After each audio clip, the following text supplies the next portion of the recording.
아멘. 예. 보통 성경을 보시는 분들이 창세기는 1장부터 11장까지가 창세기의 시작, 그죠? 그래서 바벨탑까지 창세기의 서론으로 보고 12장부터 50장까지를 이제 네 사람의 이야기 혹은 가족사 이렇게 묶어 보죠. 그런데 저는 1장부터 10장까지를 보죠. 그것도 1장부터 10장도 나누어 보는 스타일이에요. 그죠? 그래서 1장 1절에서부터 2장 3절까지를 하나의 구원론으로 끊어 읽어야 된다고 보는 사람이고, 그렇게 끊어 읽으면 이제 2장 4절로 25절은 그 구원사의 핵심인 사람 만들기 이렇게 나오고, 3장부터 3장 마지막 절, 3장 24절까지의 내용이 구원론의 완성이에요.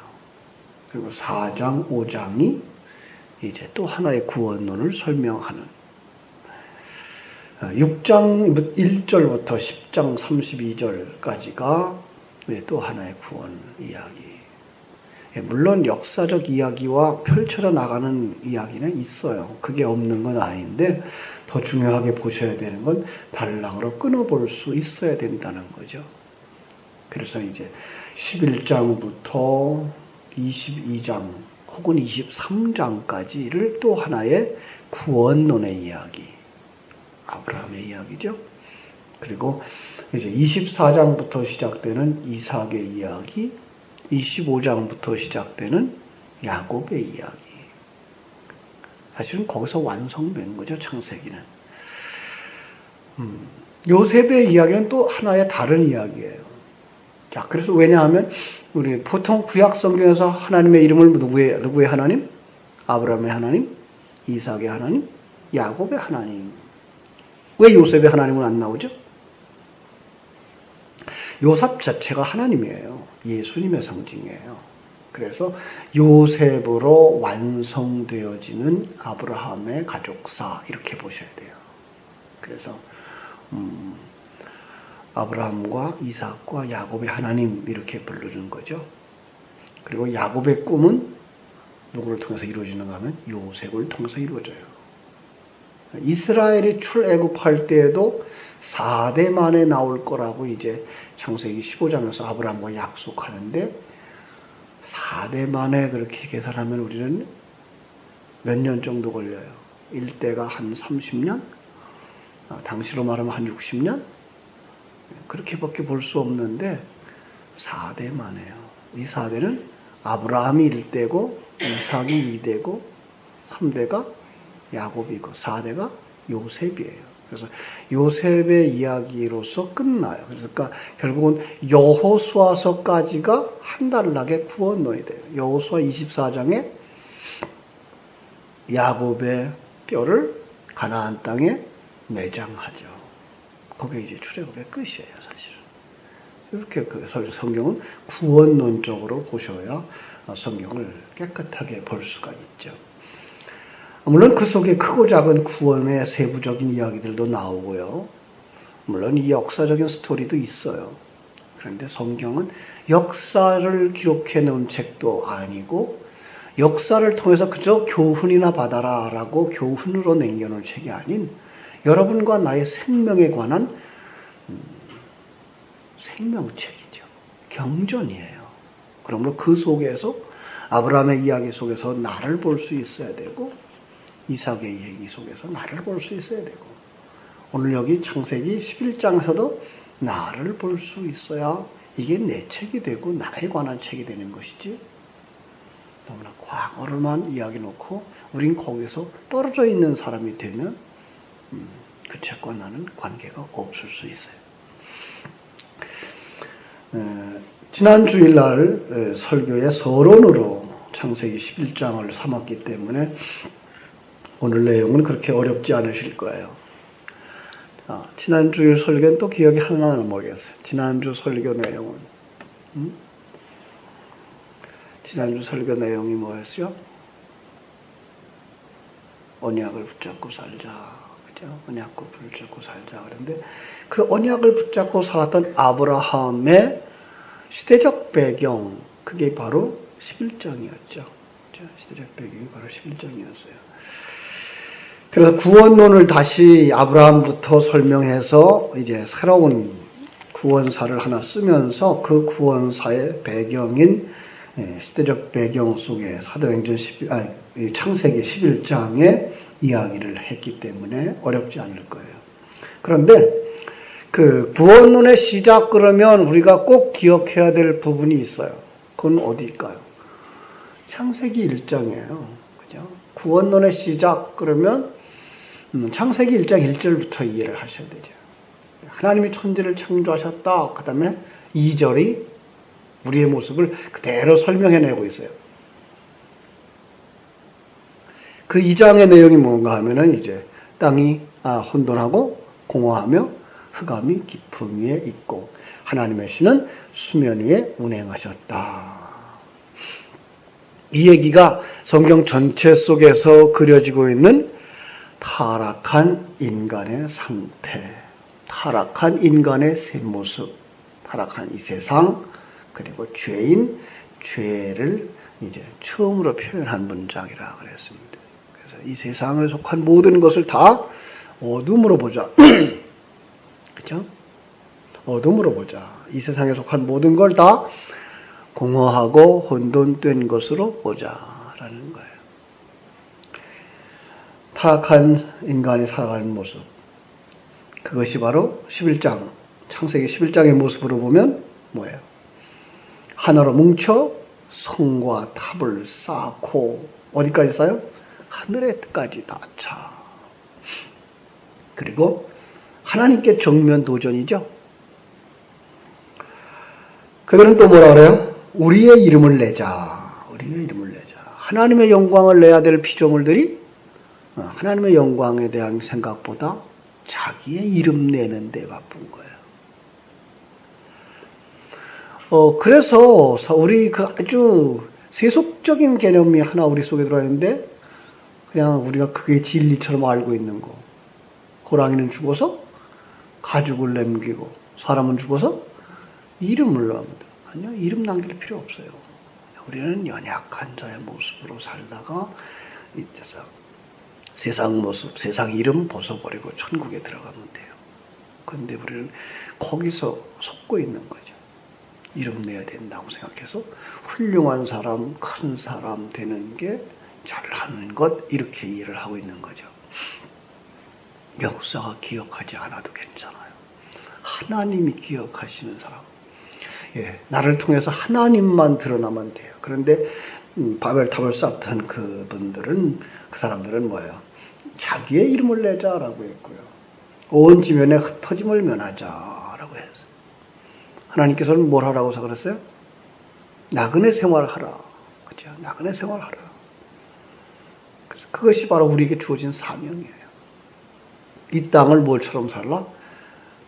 고향이 아닌 것처럼, 나그네가 살아가는 것처럼 돌아갈 고향을 묵상하면서 어떤 과정을 거쳐가는 것으로 살라. 그런데 그게 보이지 않죠? 그러니까 이 땅에다 말뚝 박고, 그죠? 이 땅에다가 빌딩 짓고, 그 모습은 어떤 모습이에요? 이스라엘 백성들이 광야에서 농사 지으려고 하는 모습이고, 광야에서 집 짓고 오래 살려고 하는 모습이죠. 하나님은 그들에게 그럴 만한 시간 여유를 안 주셔요. 그래서 하나님은 그들이 마음이 그 땅에 머무르려 그러면 옮겨요. 나그네 생활하는데 뭐 여기에다 그렇게 미련둘 건 뭐 있어요. 정말 우리는 이 세상에 대한 큰 미련에서부터 벗어나야 되는 거죠. 그런데 이 창세기 11장에 나오는 사람들 하나로 뭉쳐서 성과 탑을 높이 쌓아서 하늘에까지 오르자 그러고, 그리고 자기 이름 내자 그러고 흩어진 면하자고 하는 건 뭐라고요? 하나님의 생각에 대한 정면 도전, 하나님의 의견에 대한 반대자. 하나님의 의견에 대한 반대자, 하나님의 뜻을 이루는 걸 거절하는 자를 누구라 그러죠? 사단, 그죠? 누구한테서 보였어요? 베드로죠, 베드로. 금방 주님이 누구라고 그랬어요? 주는 그리스도시요 살아계신 하나님입니다라고 고백을 해놨는데도 이게 나를 아는구나. 그러고선 그에게 나는 십자가 지고 죽을 거야. 그랬더니 안 됩니다. 당신이 죽으면 우리는 어떡하라고요? 그들은 그때까지 뭘 생각하고 있는 거예요? 예수를 통해서 우리가 출세할 걸 생각하고 있었고, 예수를 통해서 이 나라가 강건해지기를 원했고, 예. 그 생각이 유대인들 속에 가득 들어있어요. 이게 죄인의 모습이고 우리의 모습이에요. 우리도 진리가 성령이 우리 속에 들어오지 않으면 사도행전 2장 이전에 제자들처럼 누가 크냐 키재기 하는 거죠. 그래서 많은 사람들이 생각이 뭐예요? 열심히 해서 하늘나라 가서 상급받자. 경쟁하고 있는 거 아니에요? 직분이 누가 높으냐 따지고 있고, 누가 많이 봉사했느냐 따지고 있고, 누가 했다는 거예요, 그거를? 내가 하고 있다는 거 아니에요? 내 이름 내자는 거 아니에요? 그러니까 오늘날 창세기 11장의 이야기는 오늘 우리 교회의 모습이에요. 내 모습이란 말이에요. 뭉쳐서 이것도 교회로 하나로 뭉쳐서 뭐 하자고요? 탑을 쌓자. 그래서 제 눈에는 요즘 큰 교회들, 역사 속의 큰 교회들이 다 바벨탑으로 보이는걸요. 하나님 부셔버려요. 하나님이 원하는 건 이 땅에다가 어떤 바벨탑을 쌓기를 원하지 않고, 이 땅에다가 아니라 여러분 안에다가 성전 쌓기를 원해요. 성전 짓기를 원해요. 여러분 자신이 성전이기 때문에 여러분들이 제대로 된 성전은 어떻게 지어야 돼요? 예수 그리스도를 기초로 하여 반석 위에 예수 그리스도를 모퉁이 돌 삼아, 구약과 신약에서 말하고 있는 선지자들과 모세와 선지자들이 말한 모든 것 가지고, 그게 뭐예요? 예수가 그리스도라는 그 진리, 그걸 가지고 탑을 쌓는 거. 그것만 불로 태워도 연단하여도 남는 성전인 거예요. 우리 께 거기에 들어가 있으면 그게 타버려요. 그래서 구원받는 자들은 모두 다 부끄러운 가운데 구원을 받게 되어 있어요. 난 죄뿐이에요. 난 나 위해서만 살았어요. 거기서 누가 잘났다고. 하나님의 의를 덮여주시는 그 은혜만 알아야 돼요. 자기 거 내놓을 거 없어요. 아니요. 여러분 일해요. 일 안 한다는 얘기 아닙니다.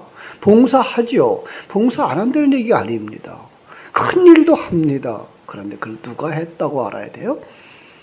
그걸 하나님이 하셨구나. 내 안에 있는 성령께서 하신 거구나. 하나님이 나를 도구로 삼아 쓰신 것이니 그가 주인이고 나는 종이구나.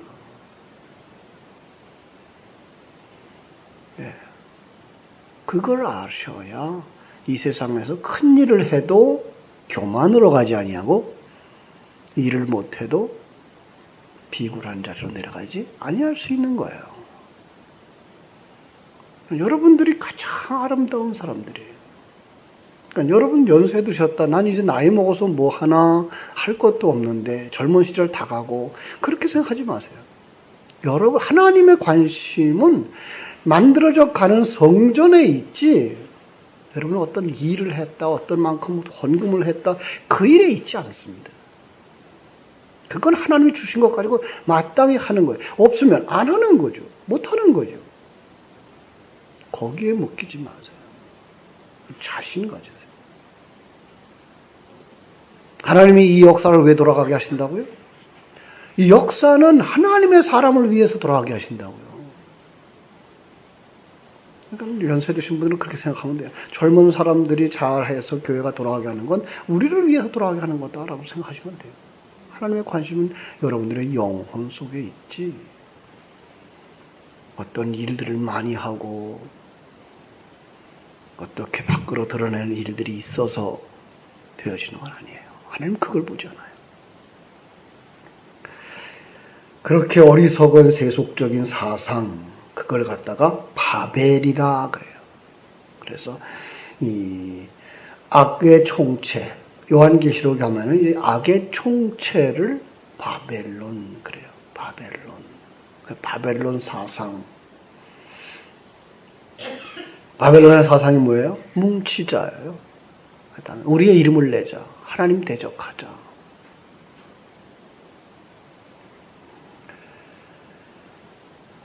그런 모습의 첫 번째 이야기가 아담과 하와의 하나님 대적.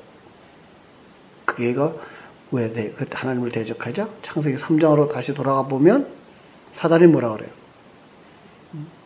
선악과 먹어. 네가 하나님과 같이 될 거야. 우리로 하여금 하나님과 같이 되려고 하는 욕망이 일으키는 것. 이게 바벨론 사상의 기본이에요. 왜 우리가 하나님만 봐야 돼? 왜 우리가 예수님만 바라봐야 돼? 왜 우리가 십자가만 바라봐야 돼? 왜 우리가 십자가 지고 가야 돼? 나도 할 수 있는데 라고 생각하는 사상. 자기가 주인 된 사상. 하나님께 대한 도전이 불순종으로 나타나는 거죠. 그 하나님에 대한 불순종이 이제 선악과 따먹고 타락한 모습으로 나타나는 것이고요. 그러다 보면 4장에서 가인의 살인으로 나오는 거고요. 그리고 5장부터 시작되는 노아 홍수에서 자칭 하나님의 아들을, 그래서 자기 마음대로 하나님의 뜻을 저버리고 자기 마음대로 여자들을 취하는 모습. 그것이 바로 바벨론 정신인 거죠. 아니요. 우리의 주인이 누구셔야 돼요? 하나님이셔야 돼요. 하나님만 남편으로 삼아 살아야 돼요. 그러지 않으면 우리를 살인자라고 말하고 간음한 자라고 말하는 거예요. 그들은 뭐예요? 자기가 주인이 되다 보니까 자기를 지키기 위해서 하는 일이 뭐예요? 성 쌓는 일이에요. 그래서 타락한 가인이 뭐부터요? 성 쌓죠. 그게 바로 에녹성이었죠. 성 쌓는 일부터 하는 거죠. 그리고 자기들을 높여요. 그게 영웅주의예요. 하나님과 견주려고 바벨탑을 쌓았는데 자기를 높이는 것. 그래서 이 라멕이 나와요. 4장 23절에 보면 라멕이 나와서 자기를 높이려고 하고, 자기를 높이기 위해서 뭐예요? 살인을 자행하죠. 경쟁사회 속에서는 살인을 저지를 수밖에 없어요. 남을 나보다 미워하면, 그죠? 그래서 뭐라고 말하는가 하면 4장 23절에서 내가 상처를 입으면 사람을 죽이겠고 내가 상하면 소년을 죽여. 이게 죄인의 속성이에요. 나만의 해악만. 누구도 살려주지 않는다. 하나님이라도 살려주지 않는다. 그게 십자가에 예수 못 박는 거였잖아요.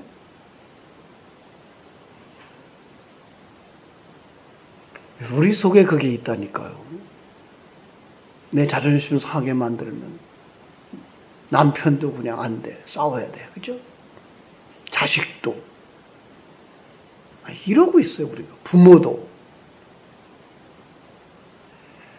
참, 그것이 바로 살인자고, 그들의 후손이 네피림으로 나와요. 그들의 후손이 네피림으로. 6장 4절에 보면 네피림이 나오죠. 그 다음에 이어지는 게 10장 8절에 니무롯이에요. 잘 읽어보세요.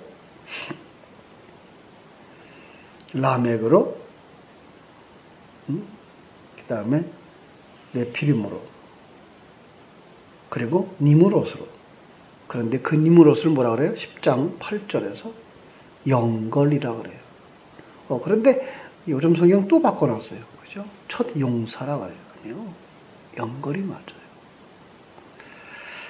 맞아요. 여러분, 성경을, 우리 다시 옛날 성경을 지금 보자고 그러는데요. 성경을 이렇게 자꾸 바꾸면 성경이 약해져요. 불경 바꿨다는 소리 들어봤습니까? 세상적인 그 경전도 안 바꿔요. 그런데 우리는 성경을 너무 쉽게 바꿔요. 이게 지금 종교개혁 이후에 언어를 바꿔서 그 나라 언어로 쓰자라는 생각, 알아듣기 쉽게 하자는 생각에서 성경을 계속 바꾸는데, 바꾸면 바꿀수록 원어에서부터 멀어지고 뜻은 가벼워져요. 지금 우리의 성경도 옛날 성경보다 훨씬 가벼워졌어요. 그리고 도덕책으로 만들어가고 있어요. 아니요. 성경은 그렇지 않아요. 어떤 하나의 깊은 단어 속에서 그 속에서 진리가 나와야 되는 거지. 그걸 가지고 세상 얘기를 다 뒤집어 놓는다 그러면 그냥 잡지가 되고 말아요. 여기도 마찬가지예요. 영걸이라는 말을 썼는데 그럼 영걸이 뭐냐를 찾아 들어가서 성경 속에서 그 뜻을 찾아서 깊이 묵상을 해야 돼요. 그 강하다는 뜻, 크다, 뛰어내리다, 뛰어나다, 용맹스럽다, 강포하다 이런 뜻이 있어요. 이런 의미를 다 담고 있는 말이 영걸인 거예요. 용맹스러우나 강포한 자, 이 뜻이에요. 자기를 위해 싸우는 폭군, 이게 영걸의 뜻이에요. 그런데 용사라고 말하면 좋은 의미로 들려줄 수가 있어요? 아니에요. 이건 완전히 나쁜 의미의 단어인 거예요. 왜 싸워요? 왜 그렇게 말하죠? 거기에 이렇게 나와 있어요. 또 여호와 앞에 니무롯 같은 용감한 사냥꾼이로다. 여기도 여호와 앞에라는 말, 그 앞에라는 말도 여호와를 넘어서는 이라. 여호와를 넘어서는. 그리고 하나님을 뛰어넘으려고 하는 거죠. 야생동물을 보호하고 야생동물로부터 사람을 보호했던 것이 당시 왕들의 사역이었어요. 그래서 사냥꾼이라는 의미도 바로 왕이라는 의미예요. 그건 자기가 하나님을 뛰어넘어서 자기를 지키려고 하는 왕. 이게 앞에 있었던 하나님의 아들들과의 의미가 그대로 통하잖아요. 성경은 하나의 얘기를 하고 있는 거예요. 우리의 얘기예요. 이게. 타락한 자들이 자기를 지키기 위해서 하나님도 넘어서려고 하는 폭군으로 변질된 것. 니무롯은 자기 힘으로 하나님을 대항하죠. 세상 왕으로 표현되어 있는 타락한 자의 대표로 나오는 거예요. 그리고 그가 뭐 하죠? 10장에 보면요.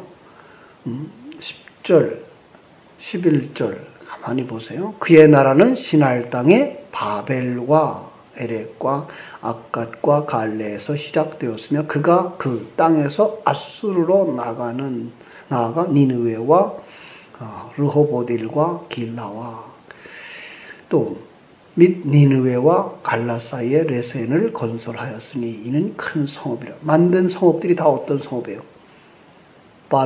바벨론이죠. 아수르죠. 니느웨죠.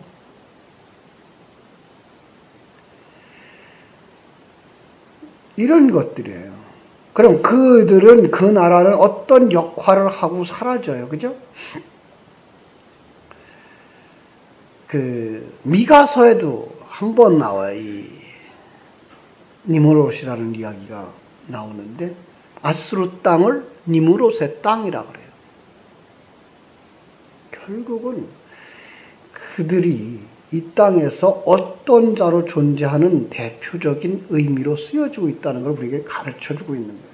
하나님과 대적하는 막강한 세상의 힘을 상징하다가 그들은 어느 순간 사라져요. 어느 순간에 사라져요? 이 땅이 멸망하는 날 함께 사라져요. 그걸 보여주기 위해서 바벨론이 무너지고 아수르가 무너지고 하는 걸로 보여지는 것이지 그 정신은 이 세상이 있는 동안 영원히 지속돼요. 그리고 그 정신은 여러분과 내가 새 사람으로 완전히 태어날 때까지 우리를 계속 괴롭혀요. 요한계시록 18장 2절로 4절 보죠. 요한계시록 18장 2절로 4절 보면은 하나님이 우리로 하여금 거기서 어떻게 하라고 하는가.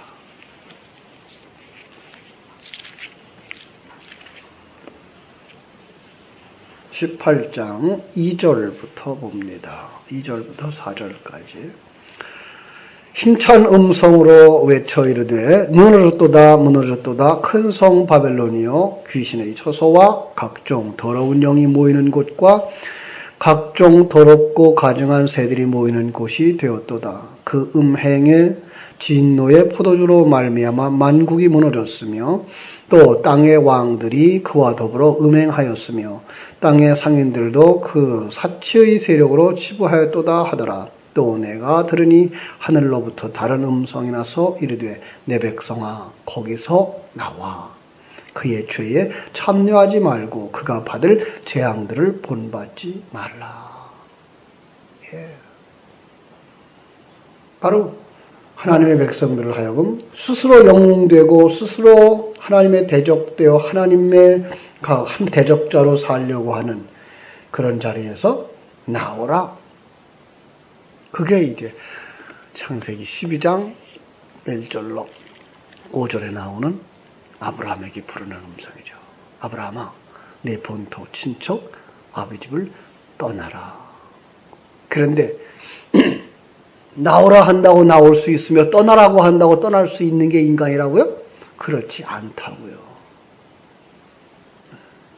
그래서 하나님은 하나님의 사람들을 보내고 선지자를 보내요. 심지어 제자들을 보내면서 뭘 하는 사람이더라고요? 사람을 낚는 어부가 되라. 거기서부터 건져내는 자죠. 물에서부터 건져내는 자.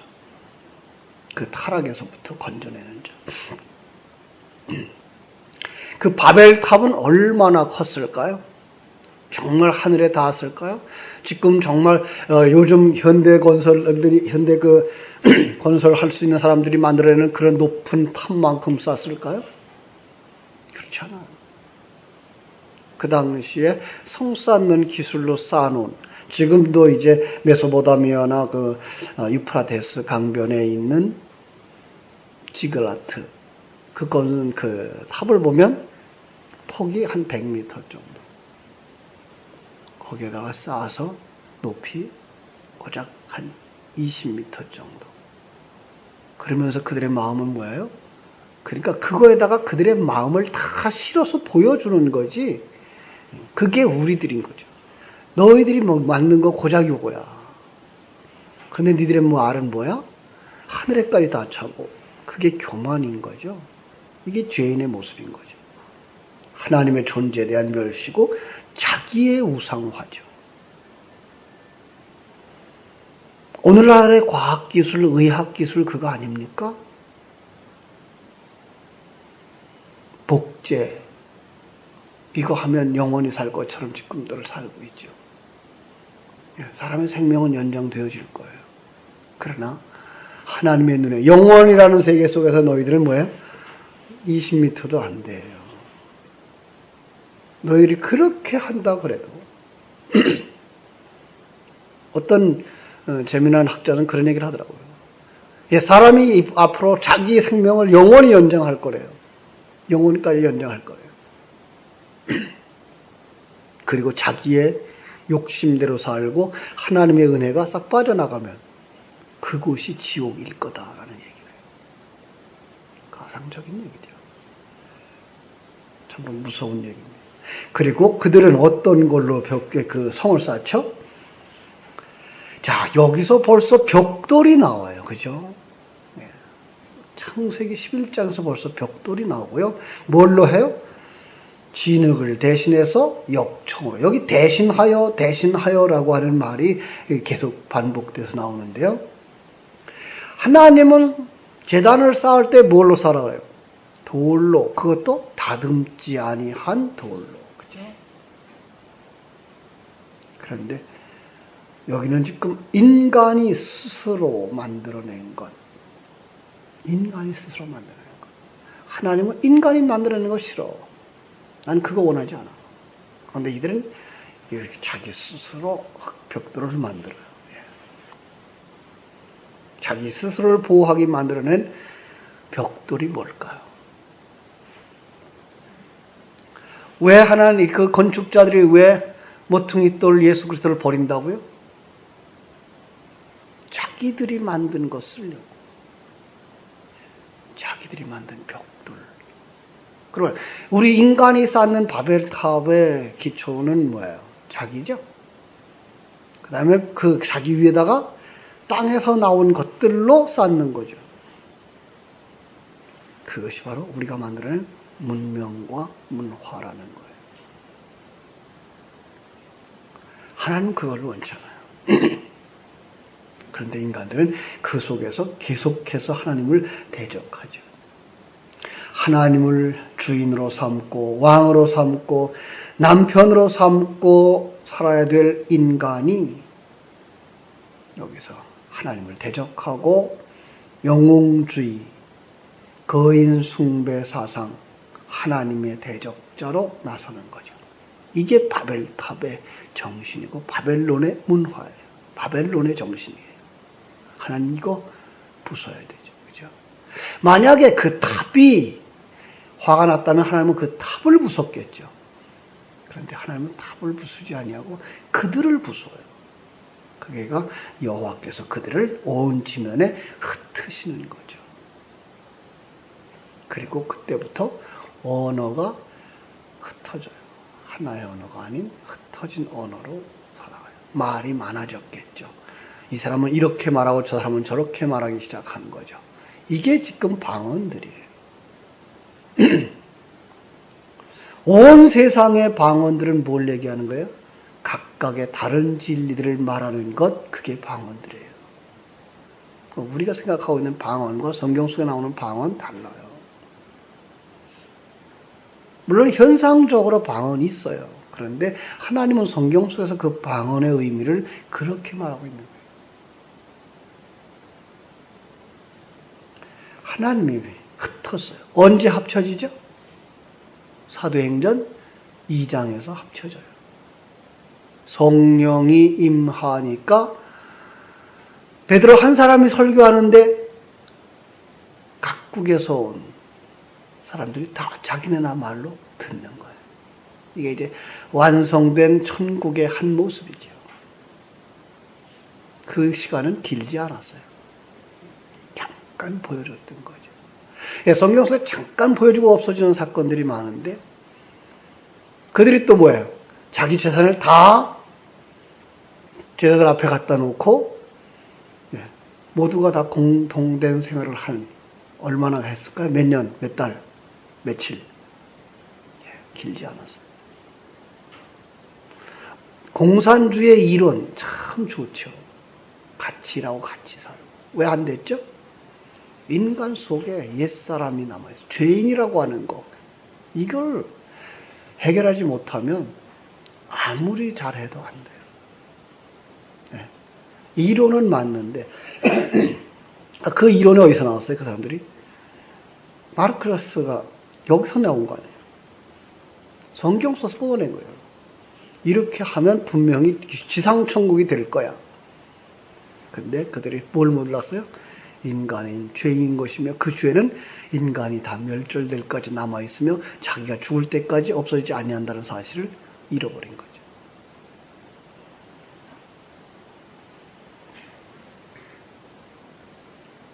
그래서 그들이 저주받은 가나안의 후손들을 만드는 거예요.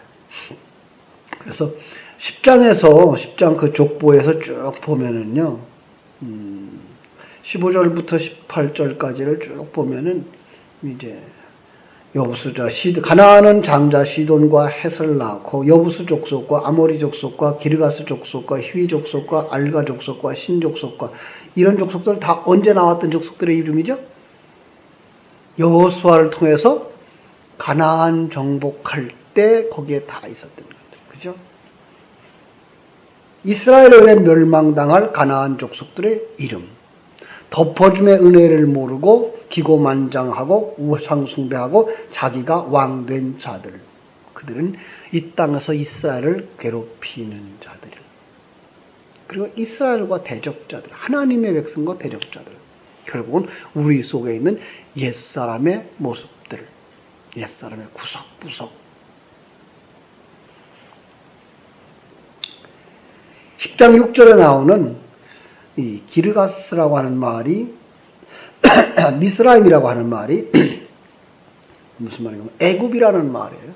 애굽의 셈족어가 바로 미스라임이라고 하는 거죠. 함의 자손, 가나안의 족속들, 그들은 부모를 범하는 자들로 나와요. 결국은 자기의 출생의 근원을 해쳐버리는 자들, 이렇게 나오는 거죠. 자기가 어떻게 시작되었는지 모르는 거예요. 오늘 성도들은 어떤 사람들입니까? 디모데전서 6장 17절로 18절에 보면 이 사람들이 진정한 영웅이다 라고 말하고 있어요. 이 사람들이 진정한 왕이다 라고 말하고 있어요. 바로 성도들이죠. 돌아가셔서 디모데전서 6장 17절로 19절을 읽어보시고, 자, 나는 스스로 왕된 자인가 아니면 하나님을 왕으로 삼고 사는 자인가 판단하십시오.